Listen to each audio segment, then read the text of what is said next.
Welcome back to Saints Row 2. Last time we took down the Ronin, which is all well and good, except Ultor's still kind of a problem, so, the boss may be fucking now, but oh boy, she's about to find out. After 9 levels. The thing about hoeing is, no matter where you go, you keep the same level, so it's not a distinct level per each area. So the first one I did way back when does count, but that was still 9 levels of fucking that I did there. But you know what? Look. Melissa's been through a lot, and she thinks it's over. Again.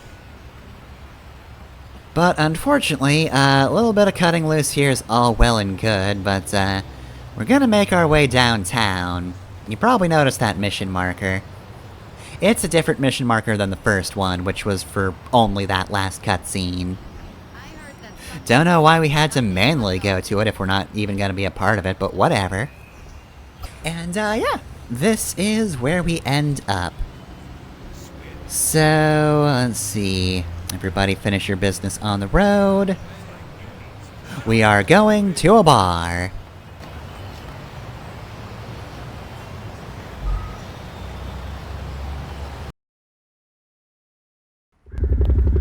Dum-de-dum-de-dum. Well, they're acting quickly. I guess I did kill all of them. Damn it.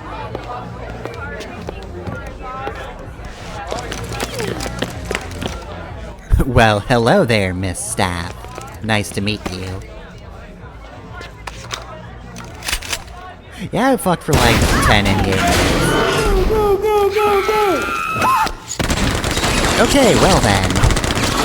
Boss is typically a very loyal person to their friends. But clearly, she did not know this bartender for that long, because, oh god, that sucks for her. Poor Miss Staff. Alright, so yeah, note to self, you need more than like 2 minutes around the boss before she decides your life is worth keeping. Otherwise, you will get used as a human shield. So, we have to get out of here. If you are not introduced to the Masako team in the Revelation mission, or the DLCs, then this is where it'll come up.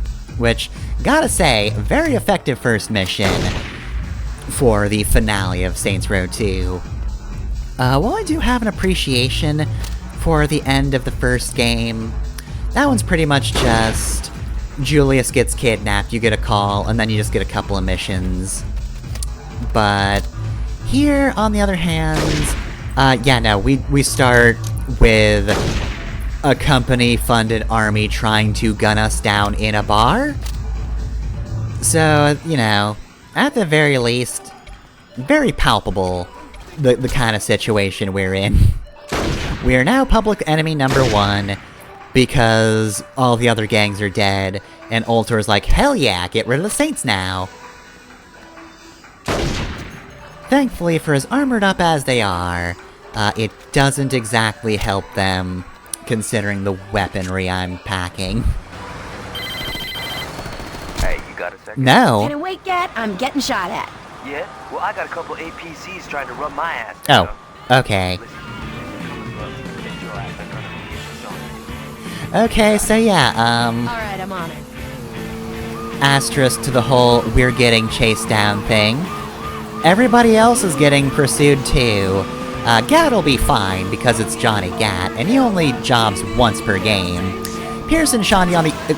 excuse me? Well, if we still have a functioning spine after that, I'm going to use it to walk up to that guy and shoot him. And you're the prick that ran me over. Alright, well, Pierce is getting killed, so I don't really have time to track down my motorcycle.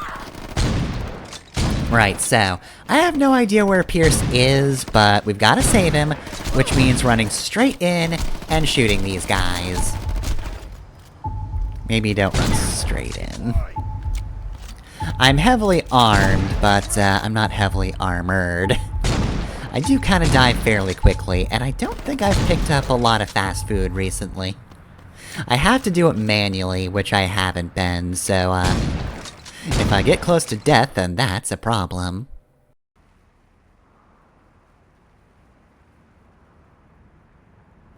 Pierce just calmly walks out of a building. Who was even shooting you there, Pierce? The last guys were far away from you, I think? Actually, I don't really know where we are in space and time anymore, but whatever. Right, so we're just gonna pick up one of their grizzlies, because we need to find Shaundi now, and I don't know where my motorcycle is, and we gotta keep Pierce anyway. The safest place to keep him is right with us. So yeah, this is definitely an intense mission. One of my favorites in the game, I would say. Fantastic setup, good lead into the end of the game. And, I don't know, again, I have an appreciation for the way the first game ended. I really do like that final bit, but if I have to choose between the two of them, this one is just a whole lot cooler. Everything goes wrong so quickly. You know what keeps dead friends from talking? I also do like that, like, have a decent introduction to Masako no matter what. Don't call it a get-up. Like, they're going to be introduced in the Brotherhood mission, when they kick Marrow, of all people, out of Dane's office, so that's impressive. You may have also chosen Revelation first, in which you are attacked by Masako, you know, personally, along with Julius. But, no matter what happens first, then you just get to this part, and it does really feel a lot more personal, because they've got basically the entire town on lockdown. You are going to have notoriety no matter what, and they're going to constantly be chasing you and blocking off the roads. And it does just feel really personal because you have to go save Shaundi and Pierce, which, you know, maybe it's my experience with the later games talking, but I like these two. I would like them to be alive. I'm endeared to them. Which, you know, that's the other thing I didn't super like about End of Saints Row. Well, actually, I did kind of like it in a way. Like, the Saints feel kind of lonely after you beat all the gangs and Julius gets arrested, which I feel like is kind of on purpose, right? Like, you're the leader, but everything else is kind of in shambles. Johnny should be there more than he was, and Dex joins you, like, properly for the final mission, but then he winds up with Ultor anyway, so fuck him. And, oh god, nope, get out of this one! But yeah, no, then, Troy is kinda just depressed because, technically speaking, his job is done. And, god damn it. Of course, I walked into the mission spawn area, the activation flag. But yeah, no, like, at that point, there really isn't any use for Troy to do much of anything. So he's kinda just hanging around. So, like, to a certain extent— oh, whoops, I just wanted to kill the man. There we go, that's better. But yeah, it sort of feels like it's on purpose, but I don't know. You just get one mission where you kill a man by leaving him on the train tracks to get run over. And then it's the finale, and then it's the final cutscene, and that's it. But yeah, after this entire game, we've got a bit of build-up for the Masako. Either a cutscene or a cutscene and a mission. But you've seen them before, and now they're here in full force. I think that's cool. Been a lot of build-up, and again, a lot of it just hinges on, do you like the side characters, and yeah, I definitely like them, and I don't think they're gonna pull the undercover cop thing twice. Surely they wouldn't. That was the Architects with Don't Call It a Get-Up. They're not afraid to pick a fight, and I like that. Yeah, can I hear the Twilight Sad? I love their Irish accents. It's actually Scottish. Yeah, whatever. They're like the same thing. Yeah, whatever. You're an idiot. And she would darken the memory. I both like and dislike this DJ. On one hand, he's a prick. On the other hand, I get it. So anyway, yeah, Shaundi was put in a van, by the way. I didn't say that out loud, so I feel like I should, being this is an LP and all, but, yeah, yeah, we're basically just going to damage this thing. As long as you don't make it immediately explode, you're good. So, you know, maybe don't use any missiles. Maybe just ram it and shoot it, and you should be fine. Probably shouldn't sniper rifle it either. That might be bad. And for a brief moment, I was actually kind of worried that like, Shaundi died somehow, because the bar just disappeared, but no, she's fine. I liked Ultor a lot more when they just made clothes. I liked Ultor when the only thing I these guys acknowledged are? about Fuck them if was I their know. dome. Yo, I signed on for killing gangbangers, not fighting some SWAT team from hell. That's sort of like Don't a worry level about it, 2 Pierce, we'll take care gangbanger of if you it. think about What it. you mean don't worry about it? These guys are packing space age shit. Hey, Shaundi, you date anyone who worked at a place called the Pyramid? No. For real? Alright. You two find out whatever you can about this place. I want to take these assholes Fuck apart. whoever may need to be fucked, Shaundi. I need you on double time. Okay, so, yeah. I love the uncertainty of that cutscene. We are definitely at the moment where everything gets serious. I also don't know why those icons are still there, most of those gangs are dead. Right, so, while we are trying to figure out what the heck a pyramid is... Don't even understand the concept, what the fuck is a triangle? In the meantime, we do actually have a hideout that we need to take care of. Stronghold, there we go. Keep forgetting the actual name of those. Right, so, our final stronghold of the game that unlocks after that mission, is in the mall. So, if you remember the final zombie mission, same location, much different vibes. Alright, so if I could just navigate this place, that would be great. Where is everything? There we go! Yeah, this icon might throw you through a loop, but it's underground. Or whatever level this mall happens to be at. I took the elevator, and for some reason that just made me think underground. They're being escorted around by Ultor security, but taking them out shouldn't be too hard. Now let's remind these fuckers who they're dealing with. I don't know why, for some reason my brain just made the assumption. Elevator go down. Why? I don't know. Right, so, it's time to kill some Ultor execs. Unfortunately, Dane isn't amongst these guys, but then again, he doesn't really seem like the type, you know? Oh, and a couple of voice actor notes real quick. I don't think I ever mentioned Kazuo's voice actor, because that was kind of, after I really got through most of them, but he's voiced by Steve Bloom. And if I didn't mention Dane Vogel's voice, which I don't think I did because he wasn't relevant yet, he is voiced by Jay Moore. Why won't you die? Okay, there is a wall I wasn't seeing for some reason. I could see the man, I could not see the wall. Don't ask me how that works, I don't know either. Right, so...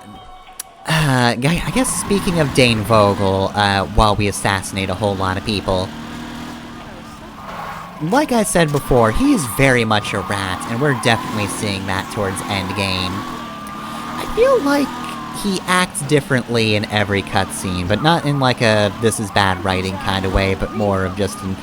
He's an absolute weasel, but he knows how to read a room and play to his audience. But, like, yeah, like, every time he seems just a little bit different. You know, he's... How did you get over there? You know, in the, Ronin mission, when he encounters the Saints, he is kind of jovial, but tries to remain firm, because that's what's needed at the moment. He just cuts to the chase after a few jokes, so that's not really cutting the chase, but whatever. Nonetheless, he... mostly tries to stay all business with them because it's the Saints. They could have shot him the moment they entered the room. He's kinda lucky they didn't. But he tries to be respectful to the Ronin themselves until it goes poorly, and then he plots to have them killed behind their backs. And then the Brotherhood mission, again, he tries to hold firm when Marrow's threatening him, but when Marrow actually backs that up with violence, he kowtows immediately. In fairness, understandable. you don't really want to fuck with that while he's got you dangling out a window. He's still a weasel, but, like, it's not that I don't understand him in that situation. And then he just backstabs them. I think in the introduction cutscene, he really seems like he's... Excuse me? Good job, idiot. Now you're dead. Now get out of my car. But yeah, in the introduction scene, he really seems like he's only barely tolerating the audience. Like, he is there to sell Ultor and their plans, but he seems like he has some contempt for the people he's speaking to. In fact, one thing I actually think I subtitled incorrectly now that I think about it, but like, at one point, oh god, I think her name is An, but he calls her Anna, or it's the other way around. Either way, I don't think I actually got him saying her name incorrectly, but, yeah, rewatching that, I kind of realized, oh wait, he's said her name wrong. He's probably doing that on purpose because he doesn't give a shit about this woman. He probably thinks she's a moron, but she's also going to sell what he puts out, so, like, whatever. It's advertisement, it works. And of course, he has this kind of side of him that he definitely didn't show, where he has this kind of just smugness to him when he's getting what he wants. Like, he loves the redevelopment plan. Like, before Marrow walks in on him, you can see him overlaying that, like, they're like outlines of buildings, so, you know, over, like, the picture of what's actually there. And he does look very pleased with himself.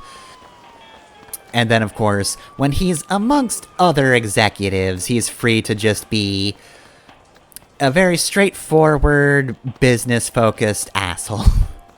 He makes jokes, but he's also not really worried about his audience, because that's his people, and he knows how to play them too.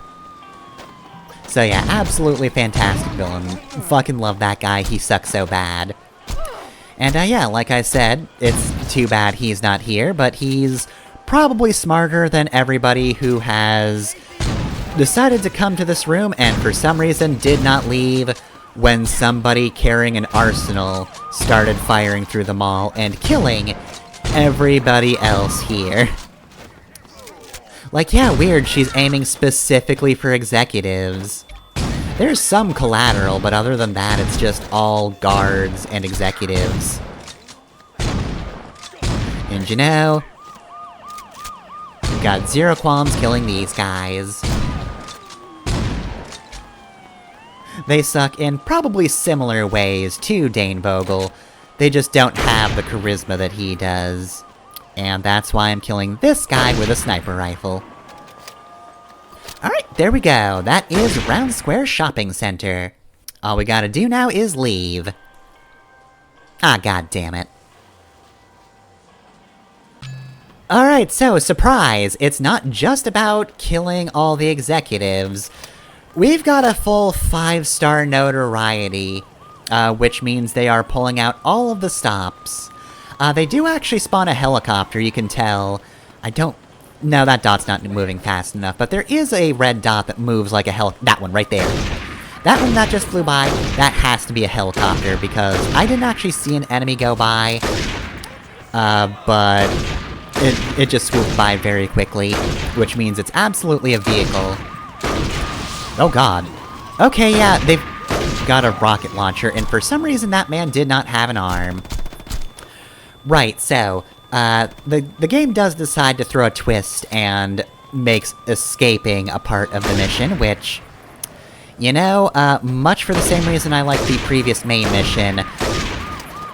Yeah, that's just cool. I love how serious that they make the situation at the end of the game. Like, Ultor is out full force, and while I'm still in mild disbelief that there are this many competent people in Stillwater who can join some kind of elite guard for a company, you know, doesn't matter. I'll suspend my disbelief for that. I've been told mostly everybody in Stillwater's an idiot, but I don't care that much about that detail.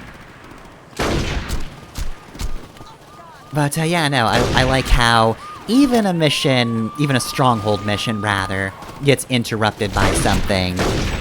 Like, you can't just kill your main targets and leave. Like, there are people here who have a paycheck specifically to either defend those guys, which they failed at, or kill whoever's good enough to kill all the executives, which is still us.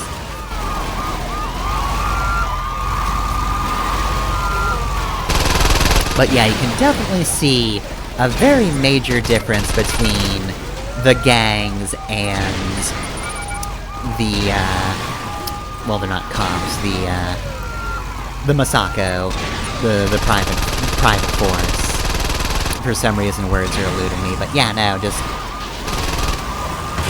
The most that the other gangs had in situations like this were basically just a lot of cars and maybe a helicopter, but they never really had anything as serious as several tanks to block an exit, tens of people with rocket launchers, and just full body gear on everybody who wasn't just like a mall security guard. I think this does a very good job of painting the situation. Unlike Saints Row 1, where it's like, yeah, okay, in the finale you just fight cops. A lot of cops. And I mean, yeah, I guess they were kinda serious, but... yeah, no, Masako really showed us what they were made of. It wasn't enough to overcome us, we still killed them, and killed a lot of Ultor's executives, but... you know, they put in a lot more effort than the General did. He only had the one tank, and I blew that up pretty quickly. Right, so that's it for today's Saints Row 2. We're trying to figure out what Ultor is all about, though, so I'm thinking next time on Saints Row 2, we check out one of the DLC mission sets. That should be fun, right? Get to see what those are all about, finally. Since you cashed it in, I've been coming back through. Never looking for love, never looking for you. Walk every block like